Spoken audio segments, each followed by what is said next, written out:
Cutie, and this is episode 3 of Gothic Adventures. I'm trying something new with these PNG models and the mouth and emote animations. Please tell me what you think in the comments down below. This episode is about the Vampa Vampire Museum, and here is my co-host for the evening. Hello there, I'm the husband of Vampire Cutie, lucky me. This is my VTuber. It's looking a bit weird because it's cyberpunk and it's the lead singer of my fictional band, and I needed a character design and she designed it, but I also needed a VTuber, so here we go. Now my fella can talk. Anyways, we are going to the Vampire Museum in this video as part of a little tourist trap tour that we were going on our trip to Florida for a better life. Still waiting for that better life. She saw the ad, brought it up to me, and I was like, well, I'm an atheist and a natural skeptic, but whatever makes you happy. So it was $40 to go into the basement to look at artifacts that aren't quite ready to go up in the museum. I do love paying $40 to go into a basement. I love my husband for taking me to weird and unusual places. Even if he is a skeptic of the spiritual, we normally still have fun together. I saw this place in a YouTube video by Carpetbagger, and then later that day, an Instagram ad that I saw popped up.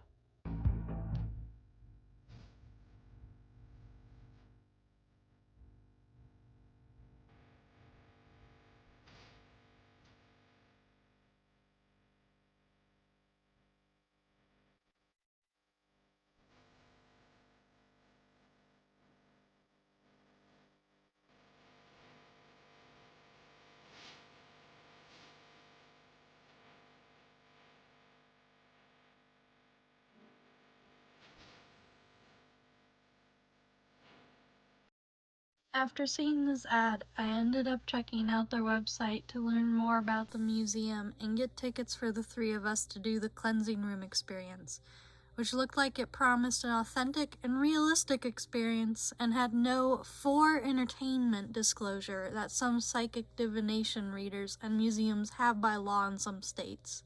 So I ended up ordering the cleansing room tickets to visit on my way down, moving across country. Because it is on the way there, I even asked permission to film inside and told them my upcoming arrival on Instagram. I can't even control my own, let alone spirits. There are things that she has done on some of the tours. Some of them have been pretty intense. Some of them have been mild. I don't know.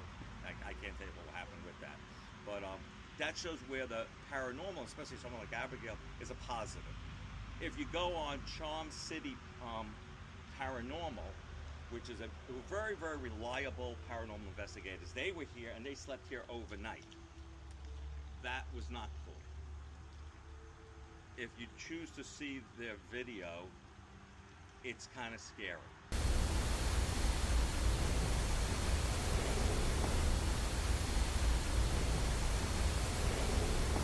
These are the ones that said that Satan was down the basement. I don't think Satan does not live here. I'm not that important. The main devil is not in my... I actually live here too, so, feel bad for them. All the paranormal investigators leave at the end and go, oh, hey, we saw the devil, we saw this, have a nice night. Like, right, you guys leave, I live here. But I don't believe that Satan lives down the basement.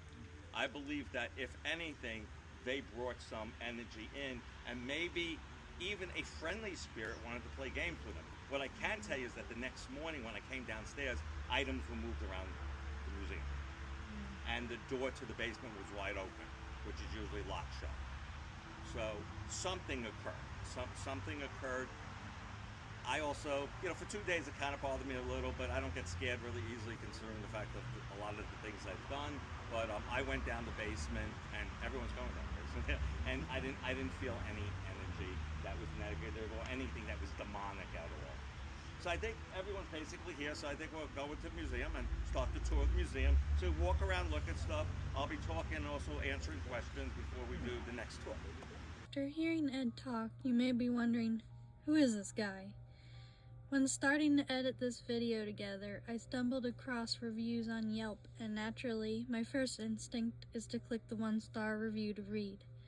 So once I saw it was claiming these items in the museum were fake, I found their TikTok account, Beckie-Ann Galentine, that I was already following prior to come across videos about the museum and the fake items within, then discovering the occult collector's experience with them. And I'll just say, if you want to read it, it's not for the faint of heart. My heart sank learning that the museum was just all fakes and phonies, and I'm willing to admit that I was fooled.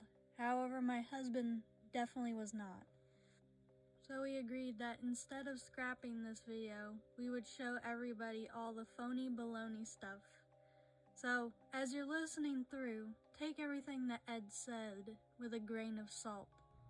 When you look up Ed's name as well, the first few results that pop up is a public law court case, and owns an antiquities business from which he builds props for the museum. But anyways, before we leave, I am gonna sit in them. that I can get in the thing. I'm gonna sit on Get his in the lap. thing.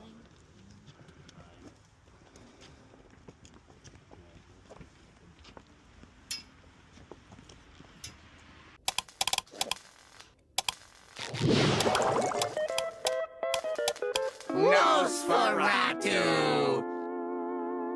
I promise you, you'll be safe.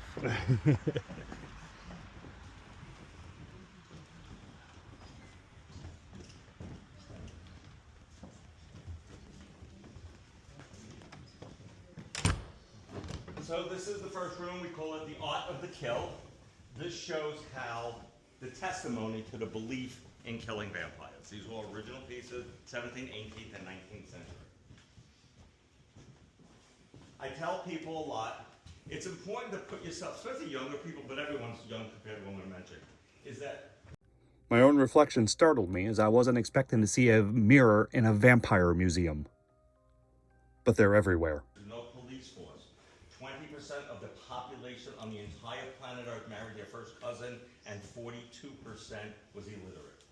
So now, gotta go back to that time frame. That's what you're dealing with when these things were made. So obviously, it's a different world. And at nighttime, it was really, really dark. It was pitch black dark. So people will hear stories, and then they wanted to figure out what happened. So the concept of vampirism came from that. It came from even certain scholars like St. Augustine discussing vampires and devils in the same sentence. We're not big on Bram Stoker here. Great artist. I love Blade. What's wrong, baby? Great movie, but that's all fiction. We're not dealing with fiction now. We're dealing with a belief structure. So these cousin fuckers, people without electricity, and people who can't read were able to use all those power tools to create these intricate works of art instead of, just breaking a broomstick in half and sharpening it to a point like proper hysterical people would do. Gotcha. So it's a belief system. Vampires aren't real. It's all hysterical. But later on, and even before the tour, Ed's going on about how there's spirits in the house, and there's devils and demons and angels later on. So those things are definitely real, but vampires are not. A-okay, gotcha. Testing, but not really. I think most of them haven't been used. I would say probably less than 1/10 of 1% have been used. But they did take a lot of time in making them and building them. So you can see my disgust when I lay my eyes upon this hammer, which is very intricately carved again on top with this tiny figure. And then in the case right next to it is an exact duplicate. Yeah, what a coincidence. And it's funny how he just talks about Bram Stoker's like, this isn't Bram Stoker's, this is historical. Well, Bram Stoker's was based off of the hysteria at the time.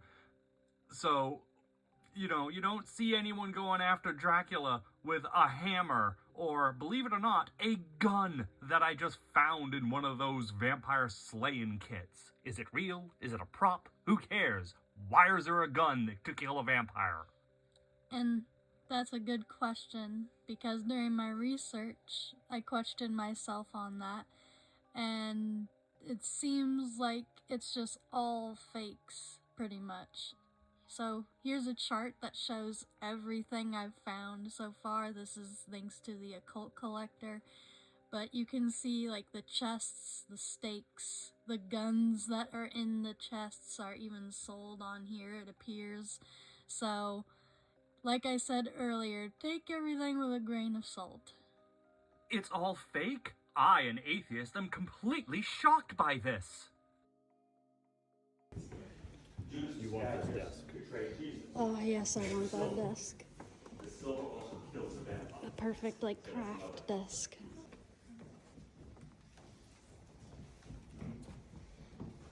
Really take the time to look at the beauty of the items. And remember, there's no electric back then. Yes. Just basically the building edification of the vampire hunter. What? That's what you see a lot of the religious artifacts. Stab them, they use these ritual tools to cleanse the air in the room.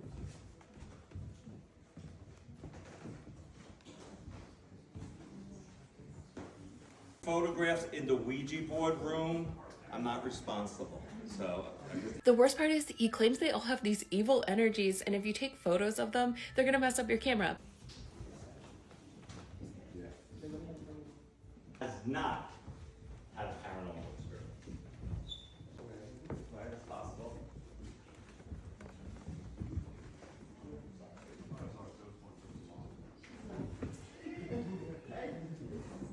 I just have to say that if you watch into this video more, that there's gonna be a lot of red circles pointing out different things in the video.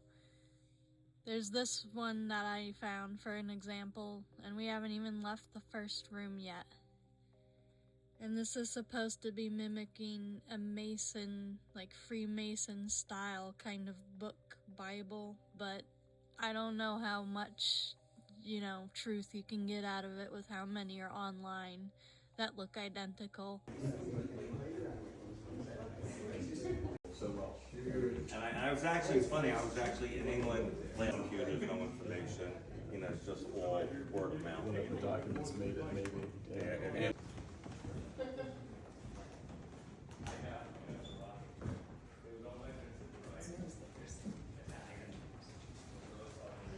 long time. That also shows how dedicated the exorcists are.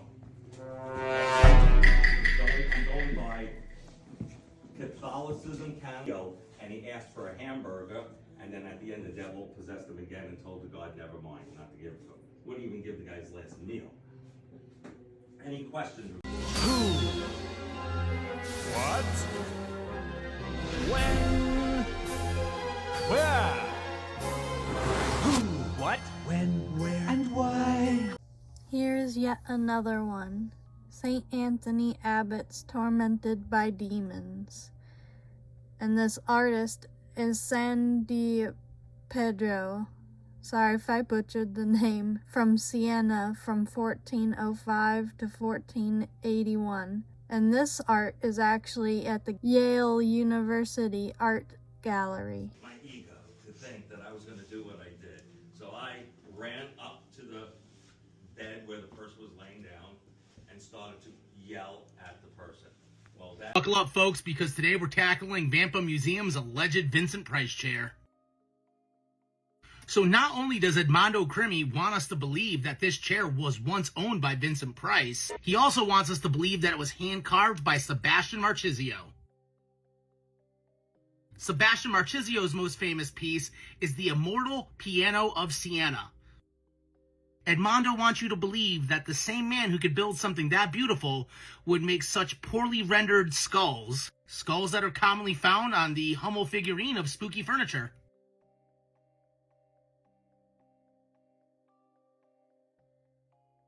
The oldest pictures I've ever found of this chair feature it at a West End antique mall in Virginia, and it was attributed to being owned by Alexander Dumas.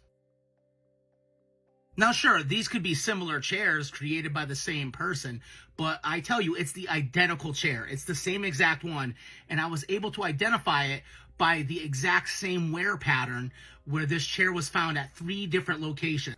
West End Antiques, Best of France Antiques, which is owned by Edmondo Crimi, who owns Vampa Museum, and of course Vampa Museum in its current incarnation.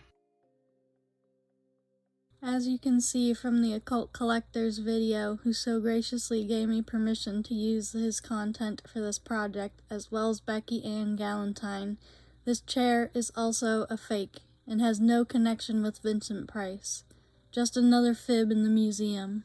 Yeah, but fib or not, the whole time I've been taking this tour, I kept looking at all the side pieces, the chairs, the tables, the drapes, everything, and I'm like, man, that's so cool. I want that in my house, but I'll never be able to get it. But thanks to all the research that was done for this video, and by others, that's a possibility. I can just go on Amazon and buy it.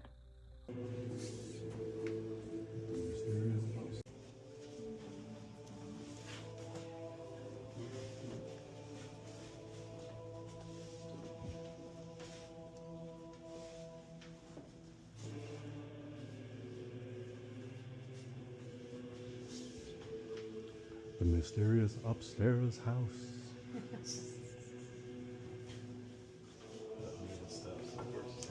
Maybe someday.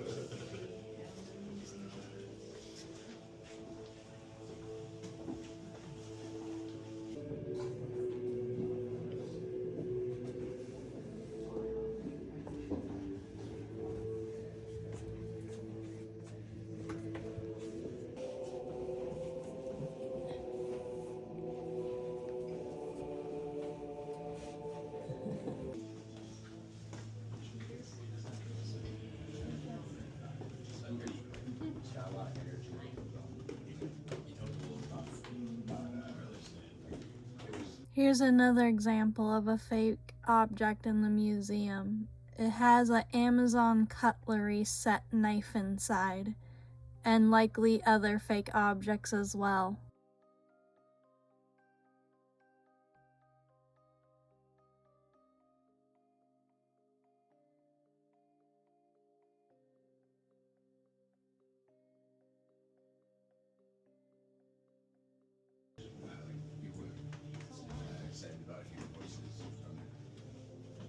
And then this is Lilith over there.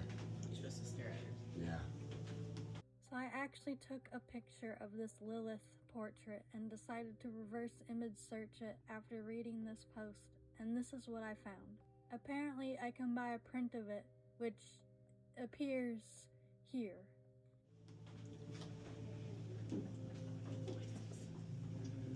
Well, you hear voices all the time. We'll make a movie and never come back. We also have other tours in. So if anyone's interested, probably about a week you can see it on our website and on Instagram.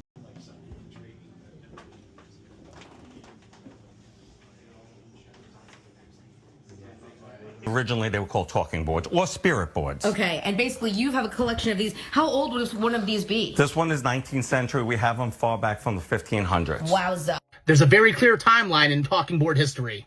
It starts on March 31st, 1848 with the Fox sisters and the birth of spiritualism. On June 10th, 1853 in Paris, France, Allan Kardec recorded in his diary a spirit seance where the spirit instructed them to turn a breadbasket upside down and put a pencil through it, essentially creating the world's first planchette. The first image of a talking board appeared in a newspaper on March 28th, 1886. And Elijah Bond secured the patent for the Ouija board on February 10th, 1891.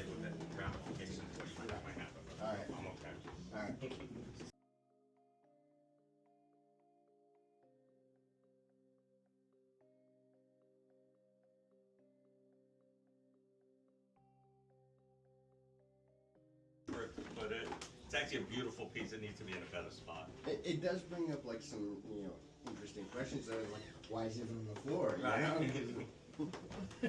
It's like even down the basement. Some items down the basement, we just are ready to come up. We just haven't brought them up. We have limited space. If anyone has any questions, just shoot.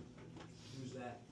That is, that's interesting. That is My personal favorite is the antique Ouija boards that they have on display. I started noticing these when I went to the museum 2 or 3 years ago at their old location, and they had them marked as 17 and 1800s. He claims in some interviews that these date back to the 15th and 16th century, except for, if you know anything about talking boards, which I've been collecting them for over a decade now, this history is documented. There are no Ouija boards that came from that era. Like, they just don't exist. But if they were just made from old pieces of furniture, which they clearly are, they're not going to do anything. They're not going to have energy unless someone like imbued it in there. He's had this painting, and his wife hates the painting. Hates it. Because it's Scares so her. haunted. It was in their house for years. He kept it hidden. So he finally, then he brought it to his store that he owned. But he liked it. But the painting would be in the house, and she would hear voices at it, movement at it. So finally, one day, he said, "You got to get the painting out. If she ever sees it," I told her I gave it to you years ago. So I go to the store. His wife went away. Go to the store. I have the painting in my hand. She pulls into the driveway that exact second while I have the painting in my hand. She hates it. It keep away the demons. And most of the, well, I would say probably 80% of all the African art here was given to me by a good friend who lives in Africa, and he detects the elephants. So he gets these items from chieftain and people that are head of villages as maybe 70. looking back. And Lauren, that we have spent a lot of time talking and stuff. Here, right? Well, we were all very similar. I know.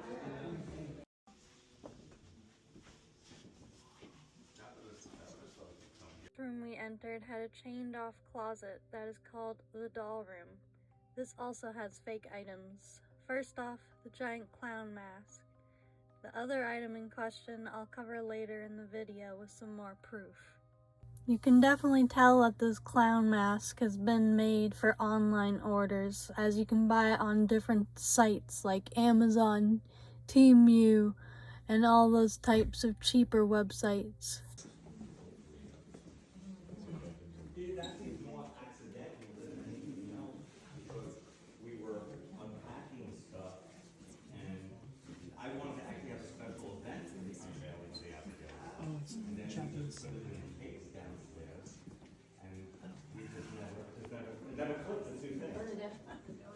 What? Did you see the portrait of the witch? Alice Parker? No.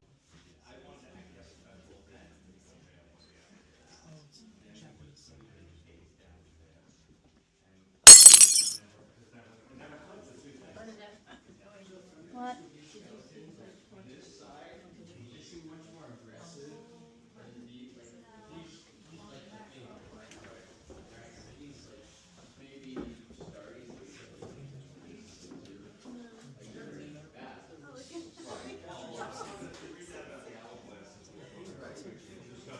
Just a black pearl from Pirates of the Caribbean.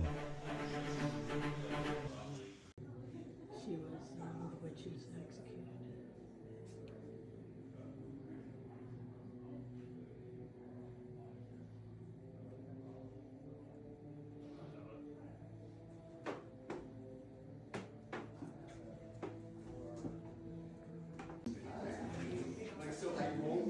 Pearl from Pirates of the Caribbean.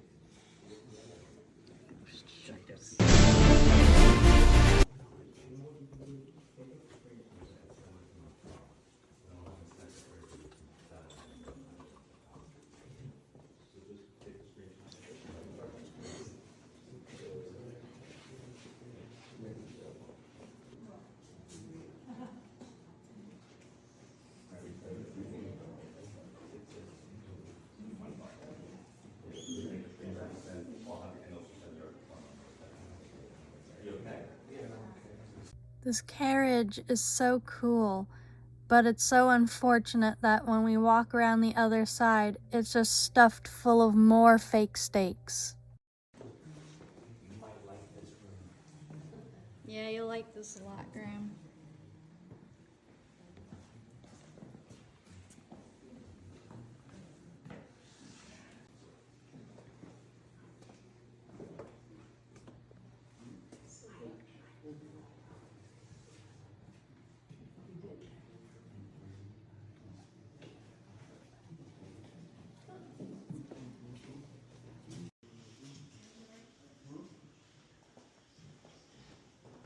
What is with you in the books?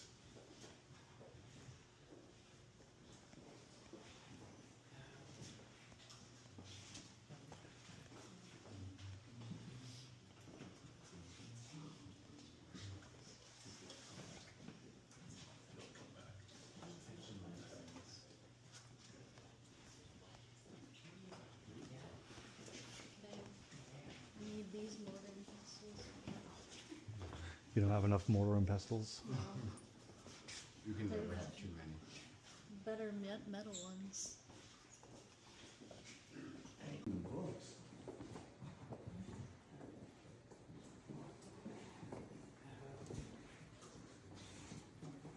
Questions or anything? My favorite room is the Archangel Michael room. Why is it locked from the inside? This room? Yeah. Just like that. As soon as we walked into the St. Michael's room, it just immediately shouted out there was fake objects. First off, this first one we're looking at is already a copy of something that's all the way in France at the Louvre Museum. It is not the original, of course. Immediately after I turned around to look for more objects with my husband, he already spotted another fake object that definitely has clones online of it. One saying it's from Italy, another saying there's a version from Portugal. Both looking identical, but also having the same exact writing, even though the Portugal one says somehow that it has rare and special writing compared to others, but it's identical to what this is in the museum.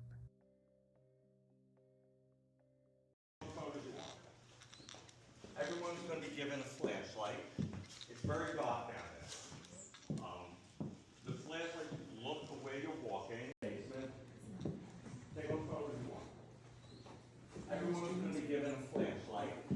This is Ed's so-called license or certification of showing he has experience with a church and exorcism, I guess. He was really bragging on about it earlier in the tour. And lastly, before we head down into the basement, there's this St. Michael's statue that is also fake. And what's even better is when you look it up and search reference it, it comes with a made in China search reference, and Alibaba, and then a customs website that doesn't seem to be official from any certain kind of company. Just says it's made to order, so yeah. It's on you because I'm explaining. If you don't bang your head. Okay.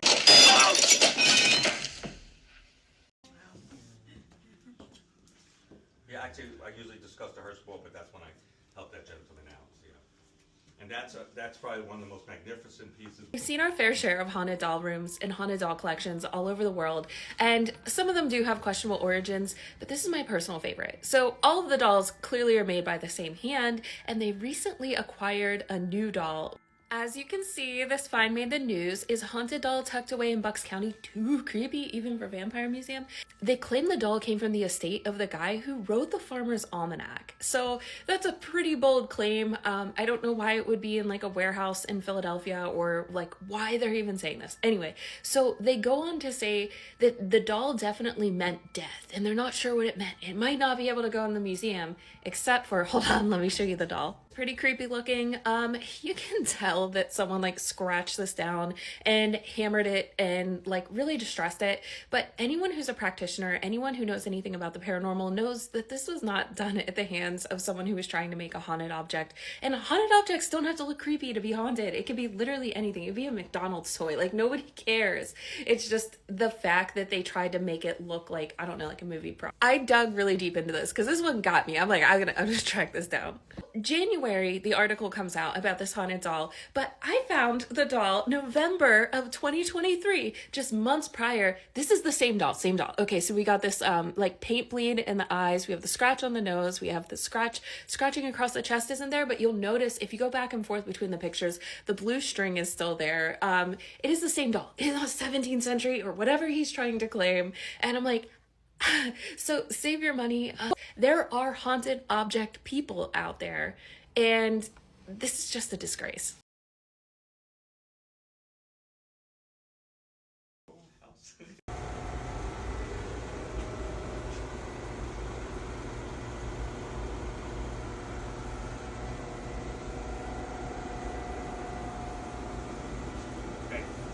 What?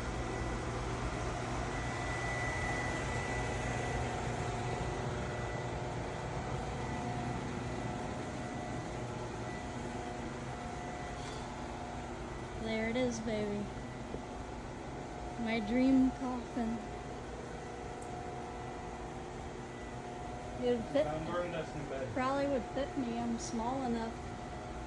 I'm small enough. I think I'd fit in this. Oh, they got more room on there. It's perfect. It has dragons and everything.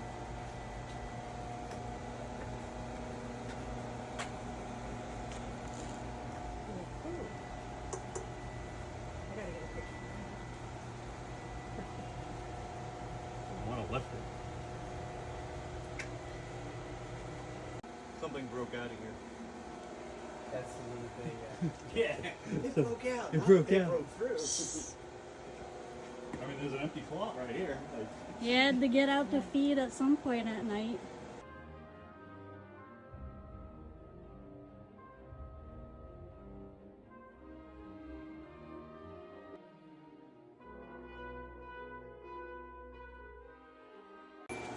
No, babe. Babe, come on. What? It's a piano. You're not supposed to touch fish. Being naughty. It's in tune.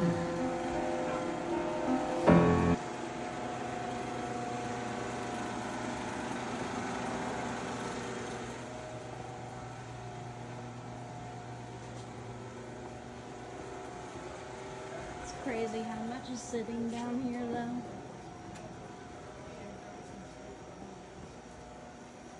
This funky electrical system.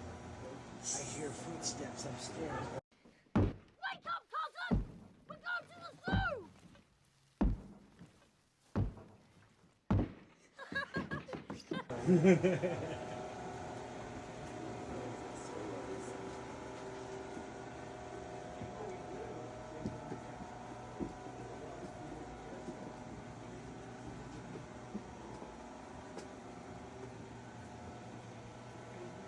Games help me. That's better, yeah. Find all kind of dark, mysterious things on there. I really like the figure. this was actually been hit by lightning. Like we have lightning rods everywhere. That everything's been. This has been hit by lightning 4 times. The barn's been hit by lightning 5 times. Another little building was hit by lightning that burnt down. This place gets getting hit by. It hasn't been hit since I bought it, thank God. And I have lightning rods everywhere. I think that's why I have the lightning rods. Yeah, but it was hit by lightning many times. Yeah. That's Wow. crazy. Thank you. Have a safe Thank trip you. back. You too. They say once something's been struck by lightning, it's more likely to get struck by lightning. Yeah. Welcome to Jurassic Park.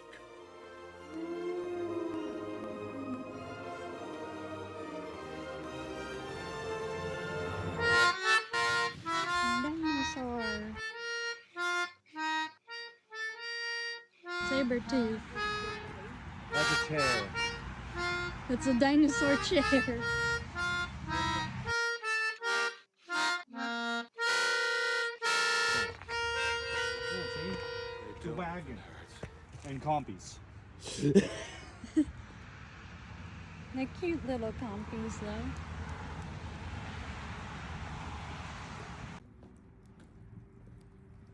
There's Bernadette taking pictures of fire. Bleh. Bleh. Bleh. Blah, blah, blah. I do not say blah, blah, blah. So you may be asking yourself, what's Ed up to after all these months of me being away from the museum after my visit? Well... This is an antique 19th century talking board. No, it's not. No, it's not. This is an antique 19th century talking board. I know, because it says 1891 on the back, and I have 5 of them. What you have can be bought online right now. It's probably not any older than this year, and it just has a bunch of old wood attached to the outside, like every other talking board in your museum. They didn't have laser engraving in the 19th century. Talking boards were stenciled or hand-painted, just like this. And who am I to say if something's authentic or not? Here's a little sample of my resume. Thanks.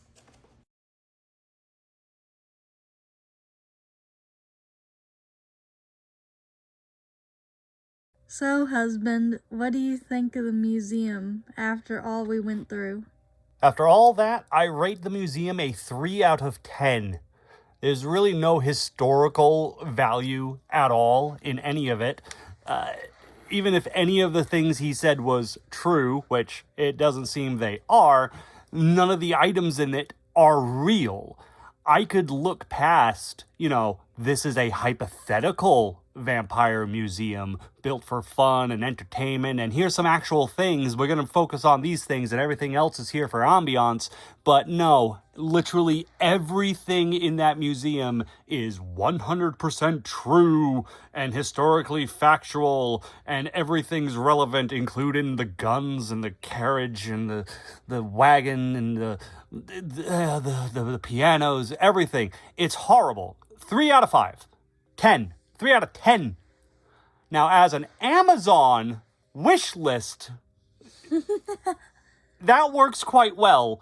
Because, again, I kind of wanted the chairs, and I wanted some of the paintings, and I wanted the desk, and I did want some of the art of like, the knives and stuff, because that's kind of cool. So, I know I can just get it off of Amazon for the most part. 9 out of 10 for that. I basically agree with you at this point. It's just so filled with fakes and phonies that it's ridiculous how they try to promote it as this real and authentic thing. Especially since, again, on the website, I tried to check and see if there was a disclaimer of like, hey, this is made for entertainment, but there's no such disclaimer. So with that, I just want to thank Beckie-Ann Galentine and the Occult Collector. Please follow them. I'll have them linked in the description down below. And anything else, husband? Do you want to thank them as well? No! But no, seriously, I do want to thank the everyone watching, and of course the 2 major contributors to so much research. It saved Vampire Cutie so much time, and therefore saved me a huge headache of having to put up with it. So thank you very much. And thank you all for watching. So with that, I will complete this episode and bid you adieu. Adieu! Goodbye, everybody. Bye! Don't forget to like and subscribe, yo.